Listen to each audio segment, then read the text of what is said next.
the next part of the program will be shedding some light in terms of how do we start getting practical, especially with the realities that confront the fourth industrial revolution.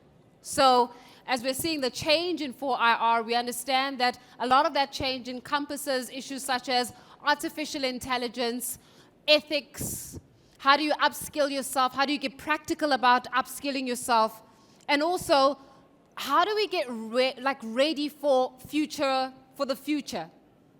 How do we carve the way for future readiness? Because ultimately, if we keep saying the future is here, and how many of you have heard the saying, the youth are the future? Yeah, so they keep saying the youth are the future, but the future is here. So how do we start getting future ready for what we're about to experience in this world of work, but also in the space of tech?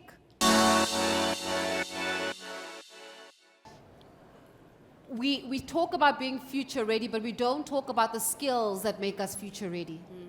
And maybe let me start off with you, Amonge, regarding building or bridging that gap between talking about future readiness and actually putting measures in place to make us ready for the future, starting off with basic education. Yeah.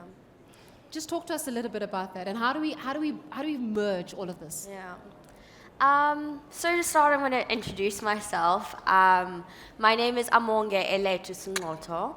I am an author, I am an activist, and I'm the founder of a non-profit company called Blackboard Africa. And what we do is leadership training and mentorship for vulnerable communities.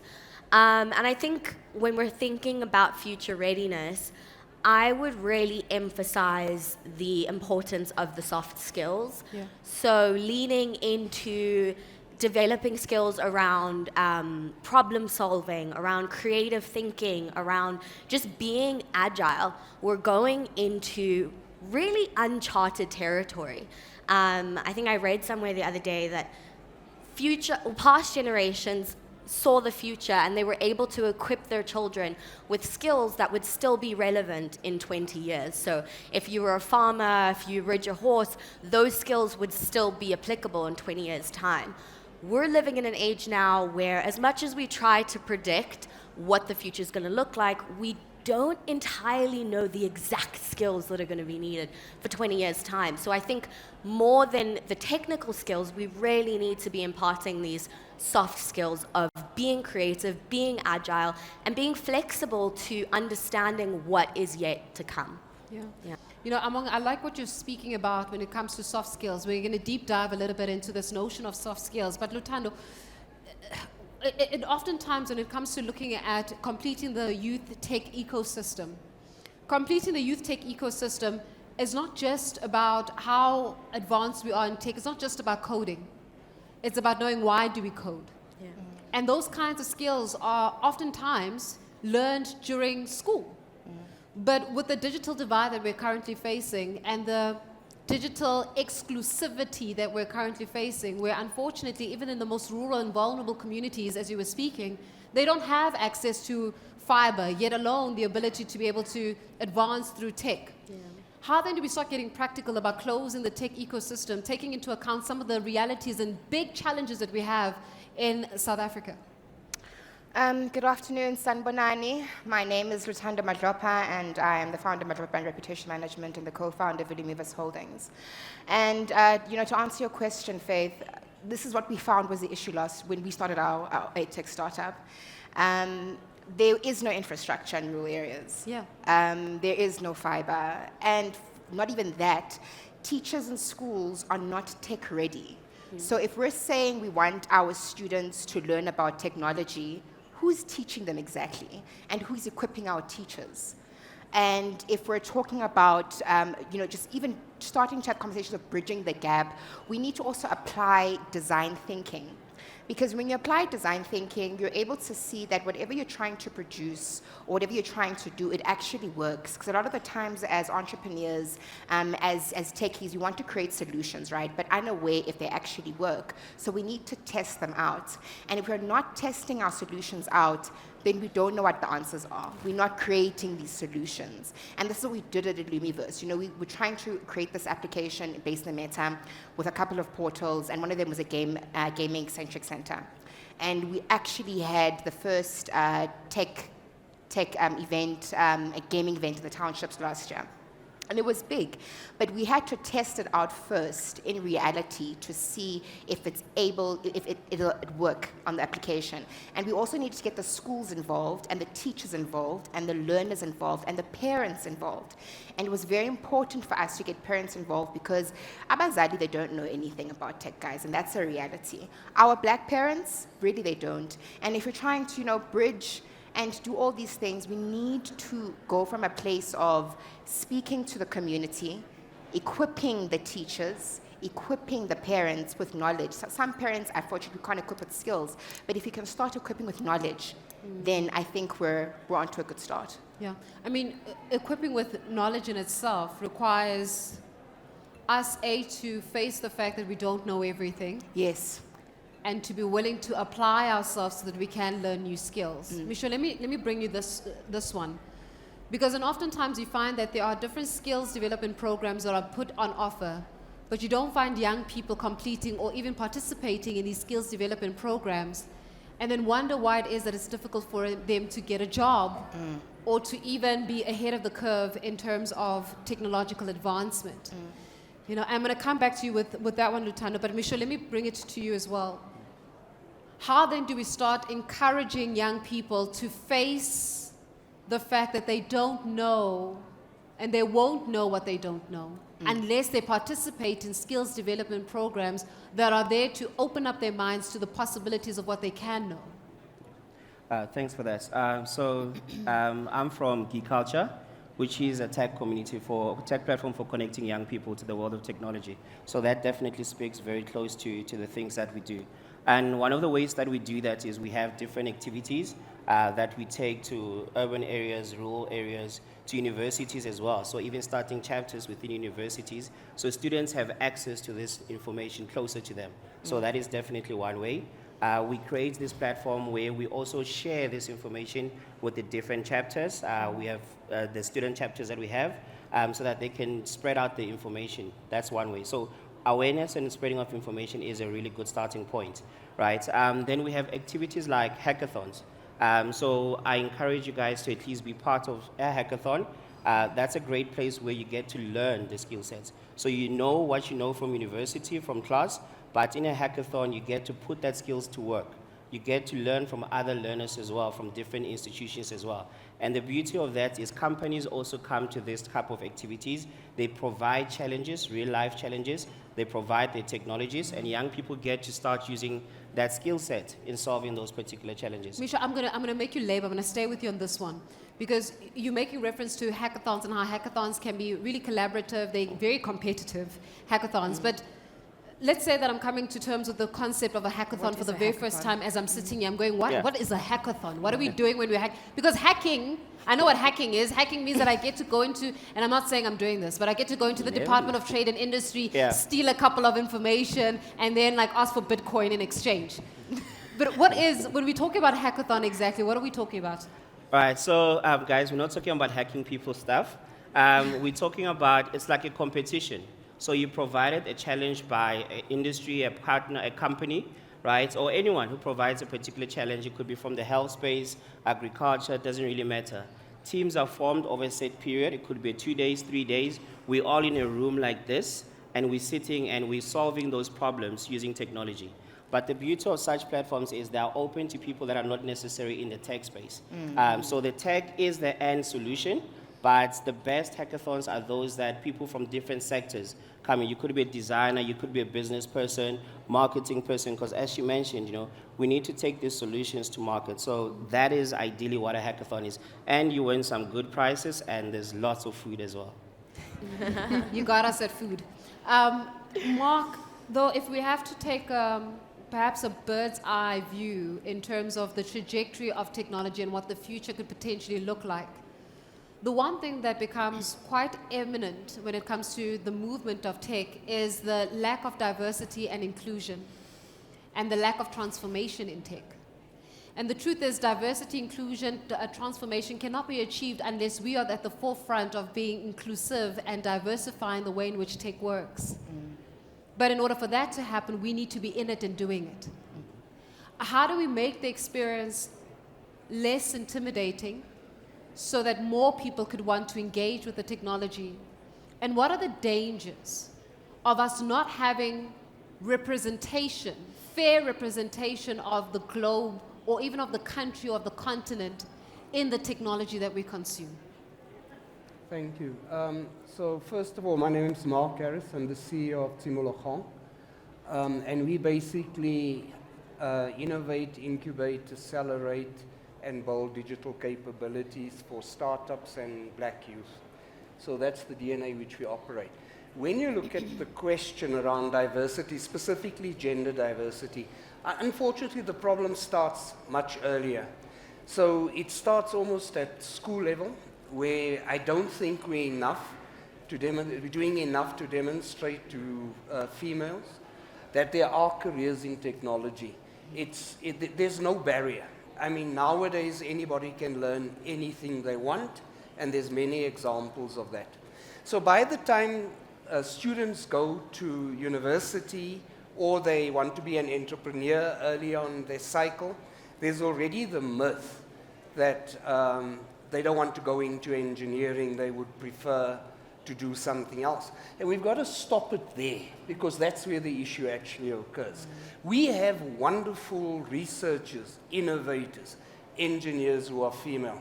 But when you speak to them, you always find it's the same thing. You know, when I was at school, I thought engineer wears big boots and has a beard, and that's what engineers done. And I think culturally we're creating the wrong thing. Technology is open, and I think the good news for everyone, it's never too late. If I run through the stuff that you as the youth require, there's nothing there that's gender biased, right? So whether you're talking science, technology, innovation, AI, ML, robotics, automation, digital marketing, you know, I can run through just about everything. There's nothing there that's gender based. So it's how do we change your culture to introduce it? And it starts off at home.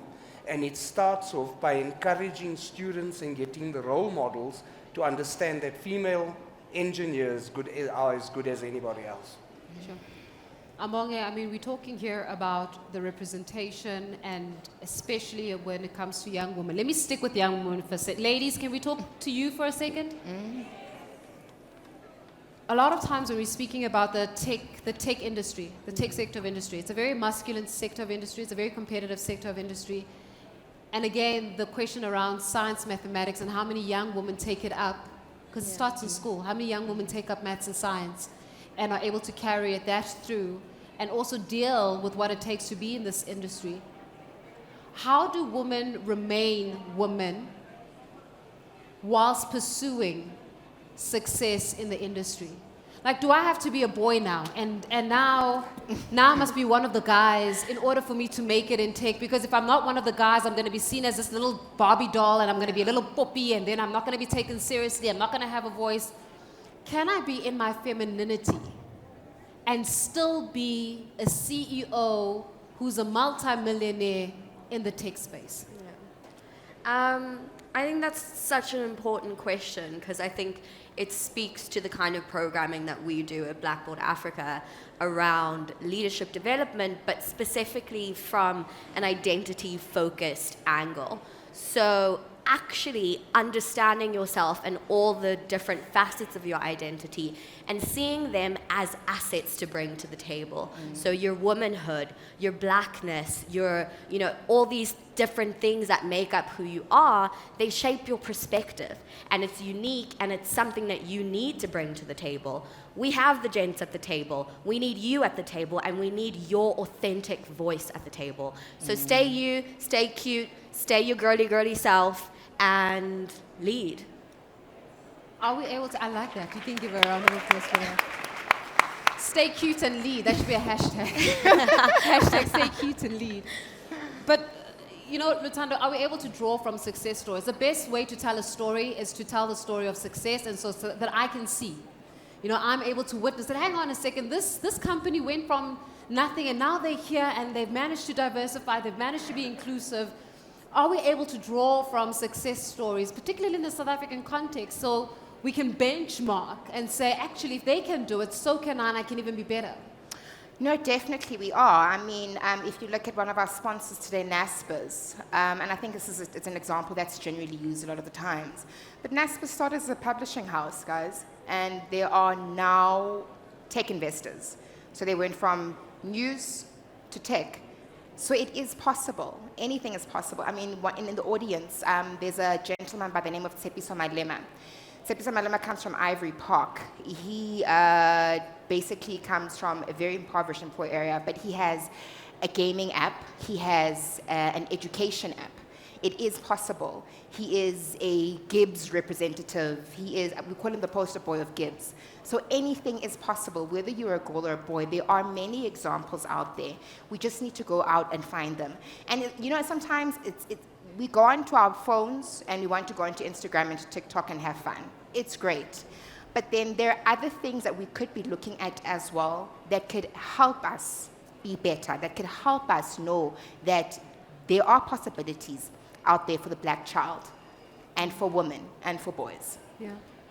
How is the role of AI going to enhance that experience in terms of learning what it's like to be competitive in the tech industry, and also learning what it's like to truly have a sector that is diversified, that takes in all aspects? Because from what we understand, Michelle, AI is supposed to be non-biased, really. It's supposed to be this all-knowing oracle that is not biased, that I'm able to get instant information from. But talk to us a little bit about the trajectory of artificial intelligence and how AI could potentially speak to some of these challenges that we're currently facing and the discrepancies that exist.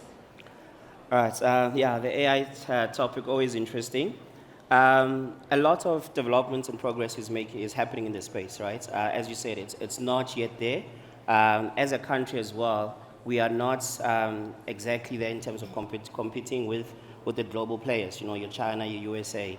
But there is some really great things happening in this space. We've got an organization called Lilapa AI, which they are approaching things in a sense of, as you said, AI does not really recognize, a lot of the tone, a lot of the African languages.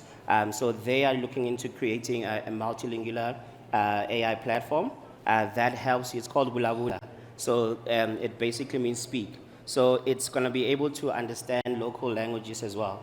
There's also one particular guy who's launched an app for kids, and it helps them to understand and learn African languages as well. So now you can actually teach your kid African languages. So there is great advancement in this space. There's definitely still a lot of progress. And I just have to urge everyone, do not fear the AI spectrum. Jump onto it. Learn as much as possible from AI, because you can use it whether you're marketing, whether you're an editor. You can use it to progress yourself and to save you time so that you can do other things. And there's still definitely room for, as I said, improvement, but there's lots of opportunities that it's also going to start bringing that we just have to prepare ourselves for. How do I position myself and brand myself as a young person so that the world takes me seriously? Yes. Maybe let's start there. How will I brand myself? And must I brand myself by being a TikTok influencer? Because a lot of young people right now are being sold the idea that if I'm a TikTok influencer, I get to make quick cash, and it's going to be a payout, and it's going to be happy days for me. Is that the way to go? How are we when we talk about brand positioning and brand power, how do I bring that positioning and power to me? So, when it comes to the topic of branding and positioning, for me, it starts with purpose. If you understand your purpose, I feel like it's then easier to brand yourself. So, for example, if your purpose is to be an activist, and set people free and be Moses, then you brand yourself according to... No, because it is, that's the example that we use. Moses set God's people free, but it's how you start with your purpose, and you build your brand around that. If you know ukuthi you don't want to be a dancer, ne? But people are saying go dance, go make money, but you want to be something else, start with positioning yourself with people who do those things. On LinkedIn, guys, I encourage everyone here, if you're in varsity, if you're in high school, please start a LinkedIn account. We love the gram, it's great, but please start a LinkedIn account because there you're able to now network with professionals and like-minded people like yourselves, even young people. So when you then network with people, like-minded people like yourself, you're then able to see, which, okay, I think I kind of like this concept because at times we don't know what to do. At first, we copy and paste. And there's nothing wrong with copying and pasting as long as that you say, no, I've copied and pasted this, right? So then you start off, you learn from people, you learn from your role models and your icons. And then if you want to emulate, then you can try. But that's how we start. I mean, I'm an activist and I do PR, but I do tech at the same time. But my brand is of activism and fairness and equity. And I use my equity, fairness, and all of that in all these other things that I do, like public relations, like technology, like fighting for women's rights. So I'm going to ask on, especially you, Mixo, you were talking about hackathons. Are these hackathon sessions online and contact-based? And how can I participate for anybody that wants to get involved? All right, so hackathons come in different forms. There's hybrid. So hybrid is both online and on-site, so and contact-based. But the best hackathons are the contact-based ones because you've got mentors from the industry, right, coming in, floating, and giving you advice, helping you with your solution. You get a bit of proper support as well. So yeah, they are both online and on-site as well. Yeah. To find them, we run quite a number of hackathons, 2 to 3 a month across the country. And you can just check out Geekulcha as well. We post a lot of these particular hackathons that we run. So yeah, can have a chat around hackathons later. So, and Geekulcha, is it Kulca? Spell the culture part. It's that one there. Geekulcha. What is a social architect? Who would like to take that? Can I start with you, the first one, Emily? I think why I like to call myself a social architect is because I think I want to be involved in designing a more progressive, more inclusive world. And for me, that meant starting my nonprofit organization, but I think what we really try to encourage, especially amongst the youth, is that can happen at every scale, at every level, right? So even when we're talking about concepts of, leadership, it's not just about being the CEO of a startup or, being an executive or being a senior somebody. You lead yourself, you lead your peers.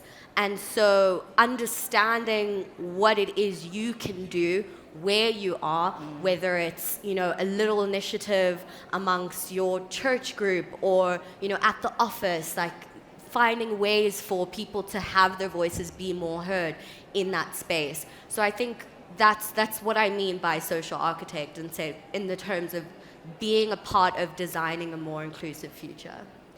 Reports that keep coming out that especially students are starting to use ChatGPT to do and to finish their essays and to make submissions. Don't laugh. I know that some of you, because it makes an apparent. It's supposed to make your submission much more, weightier and the like. But does it, or does it limit thinking, or critical thinking? Yeah, so there's different answers to that question. I think the first thing, from an educational and a certification point of view, you'll find learner organizations are tightening up that you can't just use Ask AI to generate, because they're going to pick that up. I think there's a second more important point that says, when you look at ChatGPT or you look at any AI type of environment, what you're starting to find is this large language model starting to come through. And that's going to allow people to start to specialize more rather than getting generic answers from something like Ask AI. So when you look at what you're trying to do, go and look at how you can use AI to help you and what thoughts you have. The people who just want to use Ask AI in order to complete a project, that's one thing. Don't lose your uniqueness. Using large language models, and you don't need to go build these things by yourselves, but you'll find they'll become more and more specialized. So whether you're an engineer or in the pharmaceutical industry, try and use those large language models to capture your thinking, to give you the outputs that you can then show off what your capabilities. The generic Ask AI type thing will just be generic Ask AI. As we wrap up, and thank you so much to the four of you for joining us this afternoon, maybe in just 30 seconds, advice to young people about how to be future ready. Quick advice. I'm going to go just down the road, but let's start off with you, Amonge, and then we'll go down. Advice to young people, how do we make ourselves future ready? Yeah. I think a lot of people on this panel have already spoken to that, just finding opportunities to upskill yourself. I mean, I wouldn't consider myself a techie, but as a young person, we have a very unique advantage in the sense that we grew up in the digital age. So just familiarize yourself with the tools at your disposal, and it doesn't have to be so streamlined. Tech is applicable in so many different industries nowadays, whether that's agriculture, whether that's film, whether that's fashion. You know, tech is innovating in ways in that space. So I think definitely go out of your way, find your niche, find your opportunity. I like that, find your opportunities. Luthando? Don't settle for mediocrity, ever. Always be excellent, show up, and understand that pivoting is natural. You can constantly move and change, and that's how you make it. And being stuck in one place, it's not going to get you anywhere in 2024 going forward. So you need flexibility, you need excellence. No mediocrity, guys, seriously. It's over. It's time for us to be excellent as a people, and as our black people to be excellent as well. And yeah, just showing up constantly. I like that. Misha? All right, from my side, network as much as possible. Get out of your comfort zone. Read as much as possible. The things that you are interested in, the companies that you are here, follow them, understand where they're going. Yeah, those are just a few things that I'd say. Yeah, and also just put yourself in those places. It's always difficult as a young person. You know, there's a fear at times, but try your best to put yourself there. Ask as many questions as possible, and where possible, try to get a mentor or someone that can guide you as well. I love that. Mark, to wrap up? Yeah, I think what's very important is that people tend to end up in a box, very specialized. You have to step out of that box. Don't let technology scare you. Go and use the internet to understand what's happening globally, and there's enough systems to continuously upgrade your skills. Don't be scared by terminology. Go and learn what you need to learn so that you will always progress in whatever you do, whether you're an entrepreneur or in a job or whatever else you do. Thank you so much to all four of you. Ladies and gentlemen, please give them a round of applause. We've got Amonge, Luthando, Misho, Mark. Thank you so much for joining us. Please do have a seat. You're officially liberated in this particular instance.